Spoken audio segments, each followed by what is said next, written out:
Alléluia. Mon message du jour vise à créer en toi, à développer ta vie d'adoration. Mais dans ta vie d'adoration, développer ta vie de contemplateur.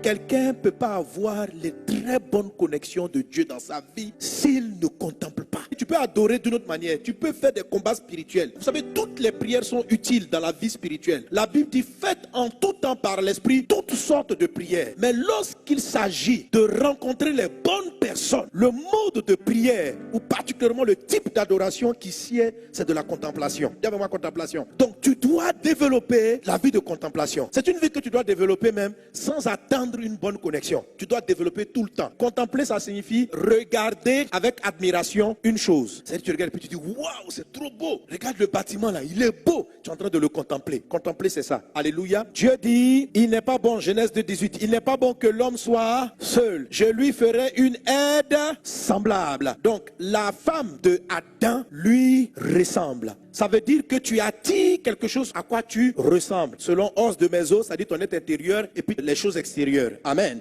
Si dans ton cœur tu es dévasté, tu vas attirer des gens dévastés ou des dévastateurs. C'est-à-dire que soit tu vas attirer des gens même qui sont détruits de l'intérieur ou tu vas attirer des personnes qui vont encore dévaster ta vie. Quand tu constates que tu attires une certaine qualité de personnes, ça vient de toi. Donc déjà, tu dois travailler ce qu'on appelle la contemplation. Adam, en donnant les noms aux animaux, s'est rendu compte qu'il n'attirait rien. Ce qu'il attirait ne ressemblait pas à ce qu'il voulait. Et Dieu l'a plongé dans un profond sommeil. Le mot profond sommeil, ce n'était pas un simple endormissement. C'était un environnement spirituel dans lequel Adam est entré où il contemplait Dieu. Oui, et c'est dans la contemplation là, c'est qu'il était en train de rêver dans son sommeil que Dieu va tirer Ève. Ce que tu vois, c'est ce que tu vas engendrer. Est-ce qu'on est ensemble? Donc, nous sommes des hommes qui, de par notre vie, de par notre passé, pouvons être dévastés de l'intérieur, pouvons être broke à l'intérieur. Le type de personnes qui sont attirées vers toi révèle ce qui se passe en toi. Les combats dans ton esprit. Il y a ce que tu dis et il y a ce que tu es, ce qui se passe en toi. Il faut avoir une forme d'honnêteté. Si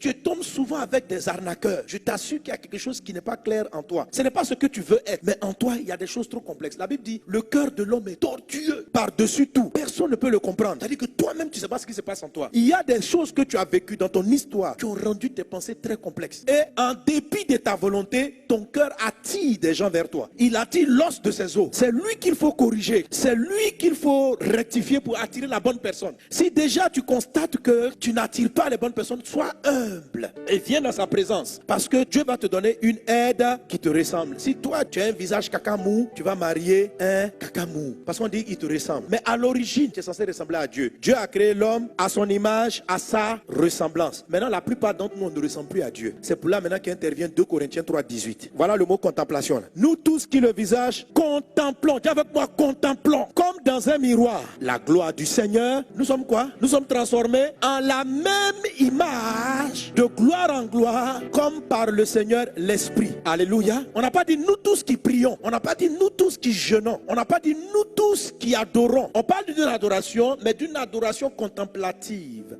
La Bible dit, nous tous qui contemplons le Seigneur, le visage découvert, nous commençons à lui ressembler, à avoir l'image. Et c'est cette contemplation-là, si Dieu te rend comme lui-même il est, tu vas attirer ce qui te ressemble en vrai. Je ne sais pas si tu comprends. Alléluia. Donc si je veux attirer un bon conjoint, une bonne relation, je ne dois pas commencer par aller chercher les gens. Je dois rentrer dans la présence. Et ma prière n'est pas une prière pour dire, au nom de Jésus, attire les bonnes personnes. Seigneur, donne-moi l'homme qu'il nous faut. C'est pas ça la prière. La prière, c'est je suis à genoux et j'admire des caractères de Jésus. Dieu a une infinité de faces. Vous savez, la Bible dit dans le livre de Corinthiens que Dieu est tout en tous. Il fait tout. En fait, Dieu me dit, tu sais que je suis tout. Tout est en moi. Je dis, ah ouais. Il dit, donc prends le temps de contempler. Par exemple, tu veux te marier. Il faut admirer Dieu comme un époux. C'est pourquoi Jésus dit, Marie, aimez vos femmes comme Christ aimait l'église. Mais si toi, tu n'as pas vu comment Jésus aimait l'église là, comment tu peux copier ça? Je ne sais pas si tu comprends. On dit, Marie, aime ta femme à l'image de Christ. Ça veut dire que dans ta prière, si tu veux être un bon mari, tu rentres à genoux, tu prends la Bible et tu regardes comment Jésus est un époux. Et regarder avec contemplation, c'est tomber admiratif. Oh, Jésus, tu t'es donné pour ta femme. Contempler, ça veut dire regarder avec admiration. Hein? Parce que si tu regardes et puis tu es fâché, c'est pas une contemplation. Tu regardes, oh là là, Jésus est doux. Jésus, il peut se sacrifier pour sa femme. Jésus a donné sa vie. Et puis, tu aimes ça. Donc, tu commences à lui ressembler. Nous tous qui contemplons, nous sommes transformés en la même image. On devient des bons époux. Et dès que tu deviens un bon époux, tu attires une bonne épouse. Si tu ne contemples pas Jésus, le bon époux, tu deviens un potentiel mauvais époux. Et tu vas attirer os des os, donc une mauvaise épouse, en fonction de ce que tu es. Luc 6, 12, il dit, en ce temps-là, Jésus se rendit sur la montagne pour prier. Il passa toute la nuit à prier. Verset 13, quand le jour parut, il appela ses disciples et il en choisit 12, auxquels il donna le nom des apôtres. Donc, pour pouvoir choisir ses meilleurs collaborateurs, Jésus n'a pas commencé par leur dire, je vous observe, je vois qui est bon. Il est parti rester avec le Père. Il est resté avec lui. Et quand il est sorti, il a pu discerner qui étaient les bons. Alléluia. Si tu veux être une bonne femme, comment tu dois regarder Dieu? On dit, femme, soyez soumise à votre mari comme au... Et Jésus-Christ lui-même est soumis au Père. Vous savez, mais si tu regardes sans contempler, ça dit, tu vois, de la manière dont Jésus obéissait au Père. Moi, je ne vais pas faire ça à mon mari. Ah non, ça pas du tout. Pas du tout. Soumission. Pourquoi? Parce que l'image que tu as de la soumission, ce n'est pas l'image de Dieu de la soumission. La soumission de Dieu n'est pas une soumission abusive, de maltraitance. Il ne s'agit pas de cela. Toi, tu es en train de parler de ce que ton oncle faisait subir à ta tante. Tu ne parles pas de l'image de Dieu. On ne t'a pas dit d'aller contempler le foyer de ton oncle. On t'a dit d'aller contempler Dieu. On ne t'a pas dit d'aller regarder ce que les gens font. Ce n'est pas le modèle. Le modèle, c'est Dieu. Écoute, supposons que toi-même, tu veux devenir un bon couturier, attirer des bons couturiers. Est-ce que c'est ça que Dieu est couturier? C'est Dieu qui a cousu le premier habit d'Adam. Est-ce que tu sais que Dieu est fleuriste? C'est lui qui a fait le jardin d'Éden. C'est le plus beau jardin qui n'a existé. Est-ce que tu sais que Dieu travaille le fer, l'électronique, Dieu fait tout ça? Je t'assure, dans la Bible que tu vois, il y a tout. Il suffit simplement que tu dises, Seigneur, j'ai besoin d'un collaborateur par rapport à ceci, d'une connexion. Et tu vas admirer Dieu. Tu lis la parole de Dieu. Et quand tu vois comment Jésus fait ça, tu es fan. Yes! Plus tu es fan de Jésus, plus ça se transforme.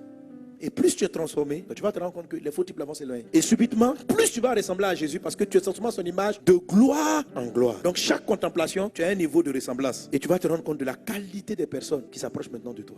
Les gens vont commencer à changer au fur et à mesure. Et tu vas voir que tu attires des hommes qui te respectent, des hommes qui savent te valoriser. Tu vas commencer à voir que ces gens commencent à tourner autour de toi. Et ton choix va être plus facile. Donc ne commence pas par les gens, commence par lui. Qu'est-ce que tu dois faire? Développe l'adoration qu'on appelle contemplation, c'est-à-dire admiration. Chante qu'il est. Tu es grand, tu es beau. Et tu chantes avec ça. Tu rentres en prière avec ça. Écoutez, quand je vais être transformé en homme miraculeux, je m'apprête à aller faire une croisade. Vous savez ce que je fais? J'ouvre ma Bible, je mets un audio et puis je fais passer Jésus en train de faire des miracles. Je vois le miraculeux, je le vois. Et plus j'observe ça, plus j'entends ces choses dans mon oreille, plus l'onction du miracle augmente en moi. Quand je vais enseigner, je m'en vais écouter Jésus l'enseignant. Et j'admire son art de l'enseignement. Je serai donc transformé en la même image de gloire en gloire. Alléluia. Si je veux améliorer mon leadership, je veux bien diriger. Je trouve que je ne dirige pas trop bien les gens. Je m'en vais contempler Jésus dans la façon dont il gérait son équipe. Je dis, waouh, ça c'est bien. Et je suis changé. Tu ne fais même pas exprès. Mais ce que tu admires te transforme. Ton Dieu est tout. Il est médecin, il est pharmacien, il a tout. Il est tout. Et il l'a de manière excellente, de la manière la plus parfaite possible. Dans tous les arts, il est merveilleux. Tu veux être un poète? C'est lui qui a fait rédiger les psaumes. Il est le poète des poètes. Tu veux chanter, et il est le chant. C'est lui qui a appris même à Lucifer comment on chantait. Il est chant. Tu peux l'admirer dans son volet de chant. Et tu vas voir que tu vas attirer des connexions de louanges. Tu vas attirer des connexions d'adorateurs. Tu vas voir que tes amis seront des gens qui sont pieux dans l'adoration comme tu veux être pieux. Tu vas te rendre compte que ça change. Si tu devais être chanteur, mais que tu ne sais pas le contempler, tu vas attirer des chantres corrompus aussi. Des gens qui, au lieu de louer Dieu, vont t'expliquer comment faire pour prendre l'argent avant de chanter. Tu vois, tu attires des relations selon ce que tu as à l'intérieur de toi. Pas selon ce que tu sors du bout de tes lèvres, mais ce qui se passe dans ton cœur. Et tu changes ce qui se passe en toi en le contemplant. Sois béni par le Seigneur Jésus. Que sa grâce surabonde dans ta vie. Merci Père pour tes bienfaits. Alléluia. 12 portes d'influence pour transformer une nation. Le nouveau livre du pasteur Mohamed Sanogo, disponible physiquement dans toutes les églises Vase d'Honneur et en librairie. Vous pouvez l'avoir aussi en ligne sur la page Facebook Librairie d'Honneur et sur Amazon. Vous avez été édifié par cet enseignement et vous voulez en écouter d'autres du pasteur Mohamed Sanogo? Abonnez-vous à ses pages Facebook, YouTube, Twitter et Instagram. Ou allez sur la page Facebook de Librairie d'Honneur où vous trouverez ses ouvrages et encore plus d'enseignements. Que Dieu vous bénisse.